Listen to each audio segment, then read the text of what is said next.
Hi, this is Carl from Air Radio. I'm joined by Jason Cridland, the founder of the Dorset Eye website, www.dorseteye.com. Hello, Jason. Hi, Carl. Thank you for joining me. We're going to talk today about the Dorset Eye website, where the initial idea came from, what you hope to achieve with it. So can you take us back to the sort of catalyst, if you can remember, of your idea for Dorset Eye? Yeah, it was being confronted with this idea that I was going to lose my job within 12, 15 months. I was a lecturer, and the decision was made to get rid of A-levels within my local college, and ultimately we had to think of something, the direction we wanted to go in. And very, very, very quickly we reached this sort of perspective that we wanted to go into and provide a media that wasn't currently being offered. The media at that time being a printed format. Okay. But very, very quickly, having done some research, we realised, we knew already, but perhaps we were being a little bit optimistic, but we realised that the printed media isn't the format to go into because the printed media is dying. Yeah. And by just discussing it and talking to people, we quite quickly settled on the digital format online. And there, at that point, we had to sit down with different people, and one of them being somebody who was a sort of a developer, web developer, and we spent half a day with him, and very, very quickly we were able to put in something into shape. And then, of course, we went away and thought about exactly what we wanted to slot into this shape. Yeah. And over a period of 5 or 6 months, working closely with the developer, we now have Dorset Eye. We launched on the 1st of June this year. Okay. But I think the raison d'etre, Carl, for Dorset Eye is to be a site in which people can upload themselves from the site. Yeah. Well, I was just going to move on to that, because obviously there's a good amount of choice locally for news, and you've got Dorset Echo also have a reasonably good website now, and they seem to put a lot of their sort of top stories on there for free, which I do find a little bit strange. But you've sort of come at it from a different angle. You've not come at it from a let's have a sort of a staff of editor, writers, you know, all that sort of thing. You've come at it from letting people almost create or report the news, getting the it's community news, is it not? I mean, that's the strapline on the website, Dorset Community News, reported by the public. How's that working out? It's working out amazingly. I think the problem is that, you know, from our perspective, is that this wasn't a format that had been tried and tested. We weren't, you know, going around looking at all these different models and thinking that's the model we want. This model simply doesn't exist. Yeah. The closest you can come to this model is a site called Citizen's Eye, which is attached to the Leicester Mercury. Right. But what they now tend to offer is a completely different sort of format to probably what they were intending themselves. Theirs is very much local community headlines. Right. For example, in terms of local minority groups, if you like, or it's a breakdown of a piece of legislation that's important to the community. So even though the community might be the ones who are sending these things in, they don't send them in via the site, they send them in to the editor. Right. Okay. And then the editor uploads themselves. But we were inspired by Citizen's Eye. You know, the idea that... Let's just have a look at that, and we'll try and get it on the screen as well, so people can just... We do a sort of comparison between the two.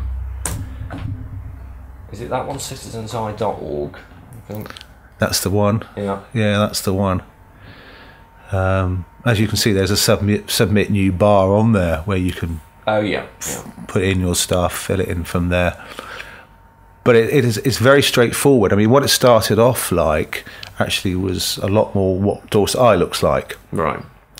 But around the time that Dorset Eye went live, as I said at the beginning of June, was quite coincidentally was a time when they refreshed theirs and they changed theirs, and they reduced a lot of what they were offering down into what you can see there now in terms of like city news or events or volunteering.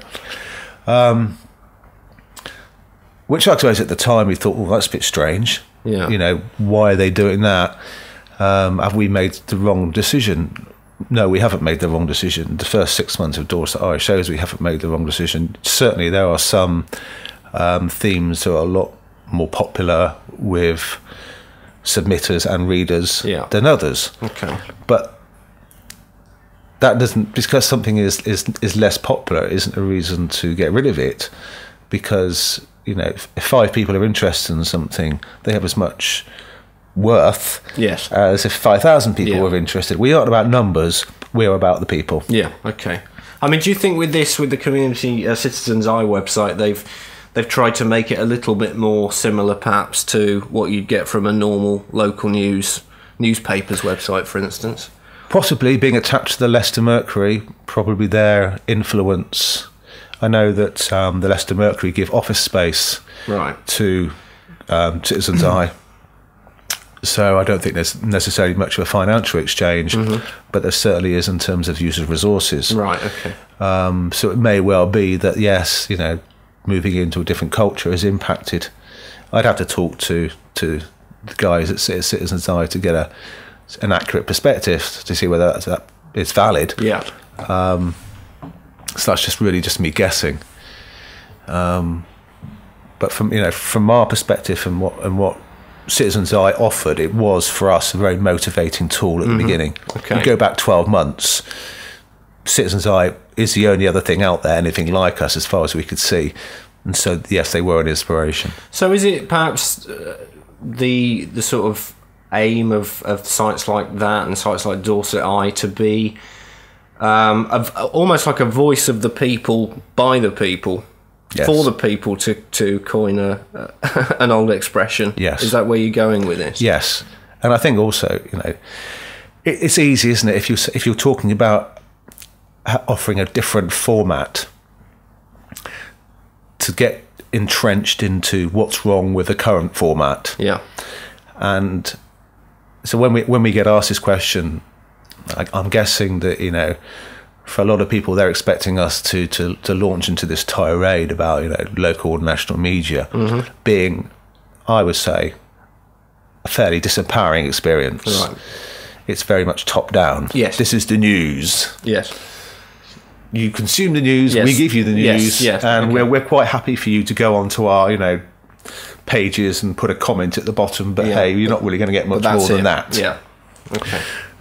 But that's the format that I guess they perceive works. That's the format that brings in their revenue. That's the format that makes their corporate bosses happy. Yeah, but that's surely based on tradition, isn't it? I mean, that's the difference. Is they're going with a sort of a tried and tested format, but for some people, I guess, a bit of a stale format where they want to, you know, people like yourself wanting to do something new that actually encourages people to write their own articles, send in their own pics, and it doesn't have to be anything sort of highbrow that people are sending in, does it? I mean, you're looking for sort of well-researched and reasonably well-written, but you're not looking for, you know, prize-winning authors or anything, or journalists to write in. No, and we'd fall straight into the same trap that most of the mainstream national newspapers are already in, that it becomes a middle-class experience. Right.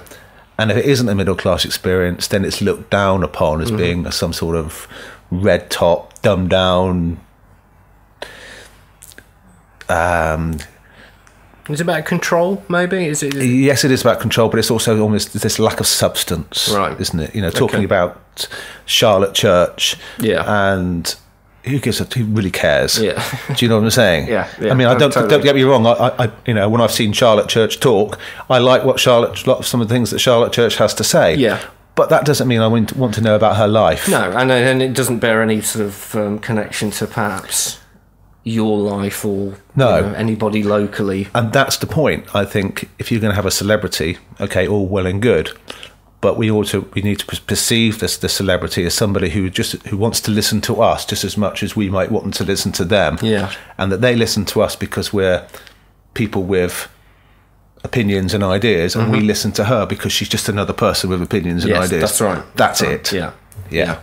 But also, I think with her, with experience of things like phone hacking and sort of being doorstepped by people and all that sort of thing. But essentially, she doesn't bring anything new to the deal, or any celebrity for that matter. It's just, as you say, it's just other people with opinions. But then she's a victim of phone hacking because of the way in which certain parts of the press operated illegally. Yeah. So really, we shouldn't be necessarily looking at Charlotte Church. We should be looking at the reasons why these competitive industries believe that they had to get a story first that was more enriching for the viewer or the reader by breaking the law. Yeah. And that tells me that something has already gone catastrophically wrong. Yes. Out of control, I think, was the sort of my feeling on it. I think partly the newspapers, in a bid to try and sort of prolong their existence, have reached new lows. Gone further than they've ever gone before to try and sell more copies, because obviously you're dealing with an industry that's sort of in huge transition in terms of the print media. How many copies are sold is the bottom line. And when you can sort of get free information from Twitter, Facebook, wherever, you're going to be looking, I would imagine, if you're an editor, you're going to be looking for newer ways to sell papers. And that's just gone it seems to have gone the sensational sort of route, where they're willing to do almost anything, whether it's legal or not, whether it's above board or not, to get papers sold. And I wonder if that's part of the problem. It's not just sort of unscrupulous editors and journalists desperately trying to sell papers. It's people trying to find a way to sustain a business. Do you think that's a fair summary? Even though what they did was clearly wrong and illegal, it's desperation, perhaps. Yeah, no, I think that's a fair summary. I think there's certain components that are missing, but I think it again reflects what's ultimately wrong with competition. Unless you have a moral structure in which you build competition into, and everybody is aware of where that structure is and doesn't step over the line, you've got a problem. Because if competition is about survival, and we bring it back to this idea that it's about survival of the fittest, and whether that be right or whether that be wrong, whether that be appropriate or whether not, it isn't. But if people are believing it's about survival of the fittest when it comes to business, they're capable of anything. Yeah.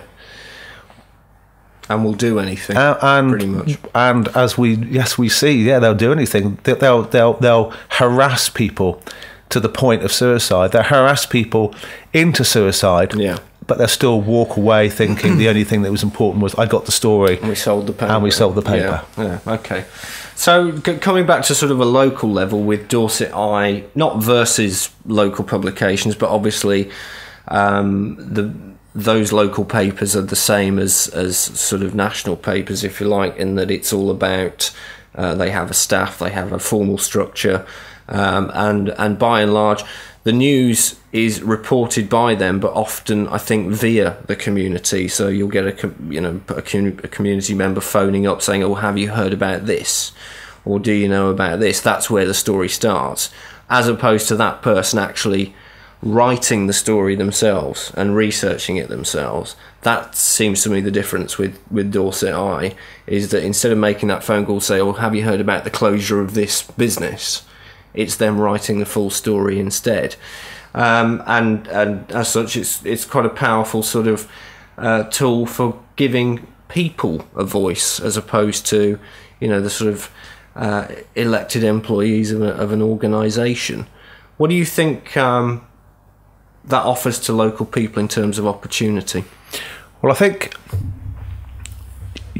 if you can come at it from another perspective as well, if the local people are already actively engaged with the media that currently exists, and by that I mean pre-Dorset Eye, then they're always going to be aware of what stories are being reported. You know, whether it's traffic accidents, or whether it's the failure of a borough council, or whether it's transportation problems, or whether it's sex crime. Yeah. But they also know that the content within that media only goes so far. Firstly, it tries to gather your attention with a headline that is often amplified. Then it only has a certain number of words to fit into a space, so it has to be summarised and précised into an editorial format. Column inches. Bearing in mind they've also got to allow a certain percentage, quite a significant percentage of space for advertising. Yeah. Whereas what we are saying at Dorset Eye is, if you want to write something that's 5,000 words, you write something that's 5,000 words. We wouldn't suggest that you write something that's 5,000 words because very few people are actually going to read it. But if that's what you want to do, we're not going to stop you doing it. Whereas we can guarantee you that the mainstream media will have sliced 90% at least from it. Yes, I have personal experience with this, so yes, totally. So it's the freedom. But people will learn very quickly that as much as they might want to get off their chest from doing all this research that you talked about and coming together with 5,000 words, and it might be cathartic to them, they'll also realise that if they want to use it for any other purpose than catharsis, they're probably going to have to do it differently. Right, okay. But people work that out for themselves. Yes. And we allow them to work that out for themselves. We don't have somebody on the end of the phone saying, sorry, that's just not possible. No, you're sort of empowering people who perhaps don't normally have a voice to have a voice if that's what they choose. Yes. And to be there, even at this point in time, they might think, what a stupid idea. Why don't I just pick up the newspaper and find out what's going on? Why do I... But 5 years down the line, they might have a different perspective, and hopefully we'll still be there for them. Yeah. Well, I noticed the other day that one of the things that you've got on here is a forum, which I didn't know about. I didn't know you had a forum on the site. Because one of the things I thought about when reading one of your articles on the site was that I couldn't see anywhere on here where I could comment on an article. Is that a deliberate thing, or is that something you've not implemented yet into the site? It's deliberate. When we sat down and devised the site, we decided that we wanted to keep the forum separate. Right. Because if people felt strongly enough about something, they would go to the forum, they would open up the topic, and they would put in their comment. As it happens, the forum has had next to nothing use. Right, okay. But when we talked about this as being a concern, the feedback we've got is that it doesn't matter. You're young, and you've got the forum. If people want to use the forum, they can. If they don't want to use the forum, they can't. The reason we haven't gone down the line for comments, Carl, is because often they consume the content above. Right. Okay. So, for example, if you wrote something that you were really proud of, you spent a lot of time, and the first comment on was somebody who gave it a cursory glance and started slagging it off. Yeah. And when you come onto it, and people are only really interested in that sort of subjective interpretation because they can't be bothered to read themselves, and they think they now understand what you've written because of what somebody underneath has said. Yes. Yeah. What was the point? Yeah, I get that. I see that. Yeah. And I go on to the local newspaper, and I look at the comments page occasionally. And all it is it's almost this embittered it's this hard wrangle. There are a hardcore of 3 or 4 people who just seem to, on that particular website, just slag off anything and everything they possibly can. And I just think, my God, what a terrible existence it must be for you that's your life, that excuse me, that you spend time just whinging about everything and criticising everything. And we wouldn't. I mean, we've said that Dorset Eye is basically there are no holes barred within, certain parameters. And one of those things is Dorset Eye is not for those people who just want to whinge. You've already got a platform for whinging. Yes. It's the comments page. Yes. In the local newspaper. Yes. You stick to that if you're happy. Yeah. But what we're offering, what we want to provide, is an opportunity for people to feel as if they contributed, and people can come back and be critically analytical of what they've said, but they can't just come back to get off all those anger and frustrations of the day. Yeah. Which become meaningless, apart from the fact that it undermines the effort of somebody who's actually put the article together, and then they've submitted it themselves. It's got to be a process of respect, and that's hopefully also what we're fostering. So the format as it is now, and people will see it on the screen again, is that when you visit the homepage, you get the sort of north, south, east and west sections of Dorset, and we're in South Dorset at the moment, so I will click on that one. And this is where my internet goes really slow. And the reason we've got north, south, east and west, and the reason we've got the map in that format, is because we want that to allow people, enable people to be able to think there's a fate going on in Boscombe or Christchurch, and the people over in Burton Bradstock don't need to know about that fate. No, that's right. It's 40, 50 miles away. Yeah. So the chances of them all saying, come on kids, on the Saturday afternoon we're going to a fete in Boscombe are fairly remote. Yeah, this is true. So where it is now, I mean, we're on the South Dorset part of the site. It looks very clean and uncluttered, I think is the word I would use, and you're not being bombarded by adverts, which is a rare experience on any website these days. I think is that it's there's advertising pretty much on all sites at the moment, except for this one. But I mean, there's sort of approaches to advertising that are fairly low profile, but nevertheless still there. Whereas yours is just sort of nicely laid out. Is that a format that you're sort of settled on and you're going to stick on that for a while, or are there plans to develop that further? We're certainly going to stick on it for a while. Every comment we've had, and obviously that doesn't take into account the people who've been silent, but every comment that we've had has been extremely positive. There are little changes that we want to make and we intend to make in the near future. The logo is going to change in the next few weeks. At the top of the site, the eye. The eye, yeah. We've got a new logo that's already on our Twitter page and is already on our Facebook page. But the thing is when we've gone around and spoken to people, we haven't had anybody who said, "Who drew that? Why have you got that?" Yeah.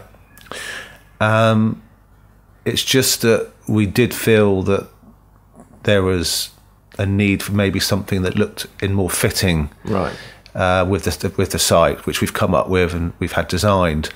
It's just that we haven't gone through that process of changing it over yet, because we haven't had people screaming at us saying, "What on earth is that monstrosity on your site?" Yeah. Do you know what I mean? We like it. We've liked it all along. Yeah, totally. Right. And as I say, we are going to change it, but we don't feel that there's an urgent necessity to make that change. But as for that, I think probably one of the only issues we've had is that people aren't used to doing this, because for the reasons we've already discussed. Mm-hmm.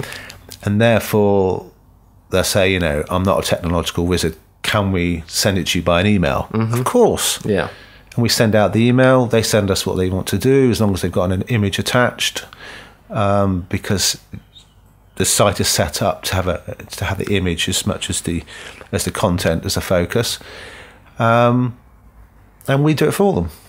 So what, anybody who wants to get involved in Dorset Eye and contribute something to the website, what's the best way they go about doing it? There's a login or register link on the top bar. Is that just a sort of a basic, email address, password type thing, or do they need to give, date of birth, favourite brand of coffee, last time they got drunk, that sort of stuff? It's just very non-invasive sort of. As interesting as possibly that might be, we didn't build that into the structure. No, you just go on to, got a local report, submit it now. The first thing it asks you to do is to register. You just give a password and an email address, as well as your name, obviously.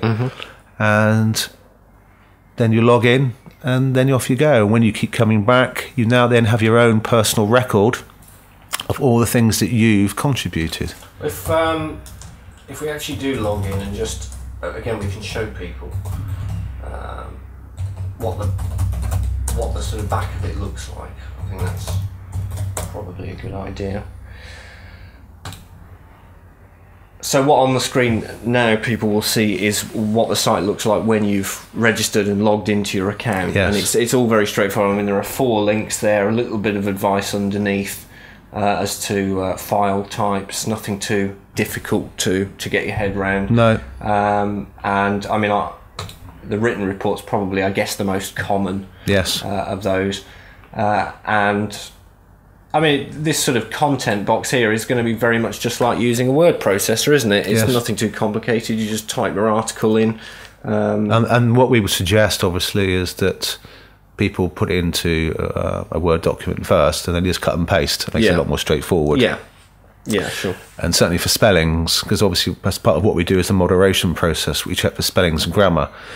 But obviously if you do it through Word and do it that way, it does it for you. Right, okay, all right. But yes, because it's a completely original format, because we were aware that people were going to find it initially difficult, we had to make it as straightforward as possible. Yeah.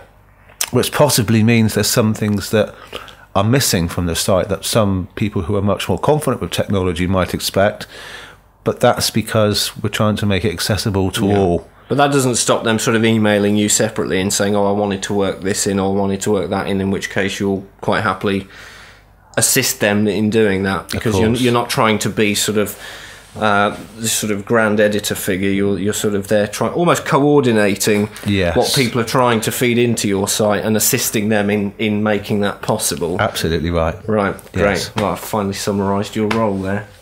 It's taken me long enough, blimey. All right. So, what's your final message then to people in the Dorset area? And obviously, this site does cover the whole of Dorset. What would you say to them about the power of the site for them as individuals? I think I can answer that again, like I did earlier, coming from a slightly different direction. We would suggest, that you go onto the site and you check it out for yourself. Look through the different headings, look through some of the stories that are on there.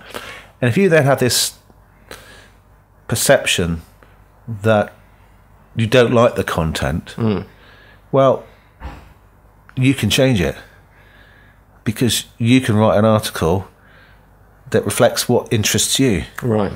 So if you come on it and maybe, one of the things we have noticed, I guess, is that because of the nature of Dorset Eye, the nature of the format, that a lot of the writers from a political perspective who are writing tend to be people who welcome the opportunity to have this freedom to speak. Yes. And you talked about control earlier, Carl, and I think that's one of the massive problems of our mainstream media. Yes. It just seeks to look down and put people in their place. Well, I think one of the important things about sites like this is that it doesn't have some kind of political affiliation or flag flying above it. We support this party. And it's one of the things I struggle with in national newspapers, is that any of them are affiliated to a particular political party. I don't agree with it. I've never have done. I think a newspaper's job is there to report the news, regardless of who the government are or who the current popular party are, and I do struggle with that with the national media. And I agree to some extent. I think that there is an overriding problem though, in that if you know that something has a political attachment, then at least you're able to go in with your eyes open. What concerns me probably more are those national and local media that have a more clandestine, right, closeted okay, political sympathies, which they're not very forthcoming in admitting, yet exist, and also drive that format. Yeah. They drive their sympathies, they drive their editorial. Yes. And that's more scary, because I think what you tend to do then is all you do is you reproduce and reinforce the existing prejudices that exist within communities, because you're not offering them anything different. Well, for me, the Sun's a good example. I mean, they switched support at one point, I think, from Labour to Conservative, didn't they?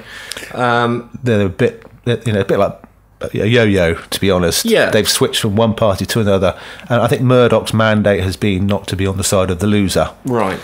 That's why he's got this sort of egocentric superiority complex where he doesn't like to be perceived to be supporting a political party that possibly is on the wane, right, or is about to be voted out. But the problem for me is that it then stops me buying that newspaper. Not that I just like to say I don't buy the Sun, but the point of it is that I don't feel like I'm buying a newspaper. I feel like I'm buying a party political broadcast.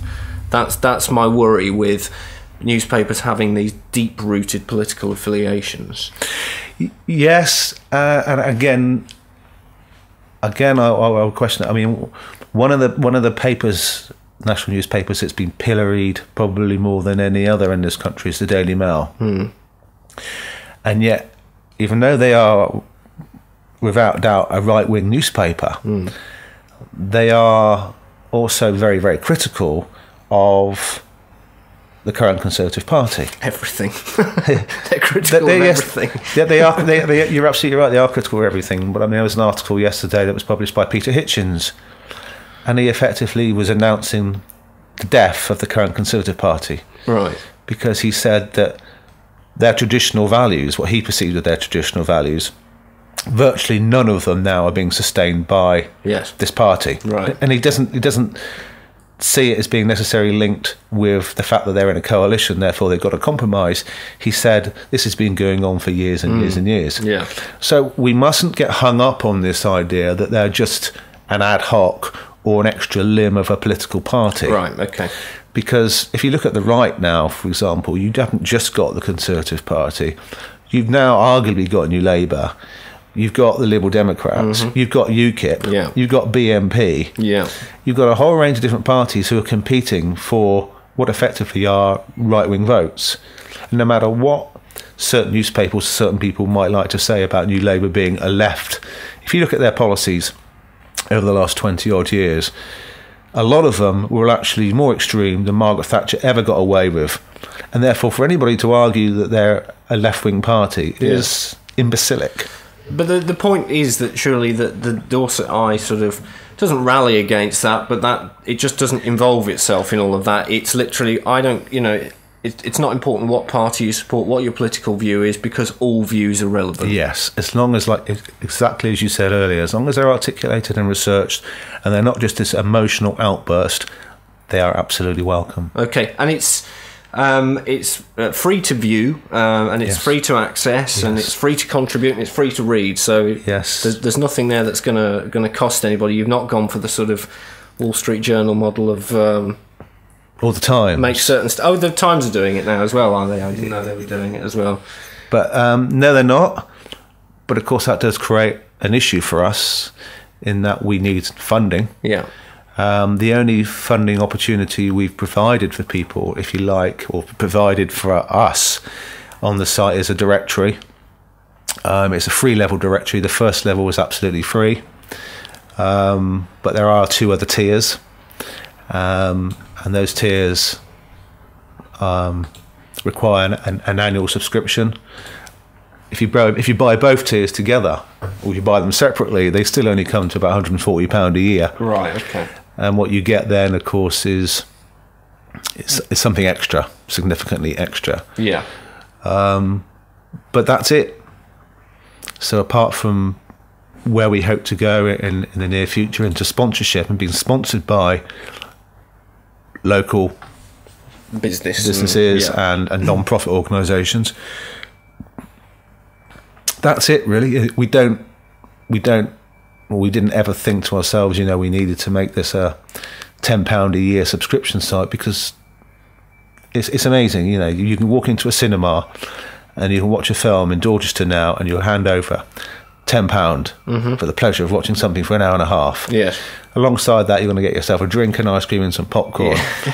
If you take anybody else with you, you're looking at a quite a significant outlay. Yes, a lot of money. And people won't even blink. Some people won't even blink. And yet you ask them to give you 10 quid a year to subscribe to something that's got a huge amount of effort and huge amount of energy has gone into it in terms of providing you with information and opportunity. And they won't. It's a very strange society in which we live, and where people's priorities are. But you've got to live with that and then work your way around it. Okay, well, Jason, thanks very much for talking to me about the site today. The site is at www.dorseteye.com, and it obviously is worth checking out, but it's also worth getting involved and registering yourself and reporting, whether it's text, audio. They also do video reports as well, and you can submit photos. I know you're very keen on the scenic photographs and things like that. So give it a visit, www.dorseteye.com. Brilliant. Thank you very much, Carl. Thank you. Thank you.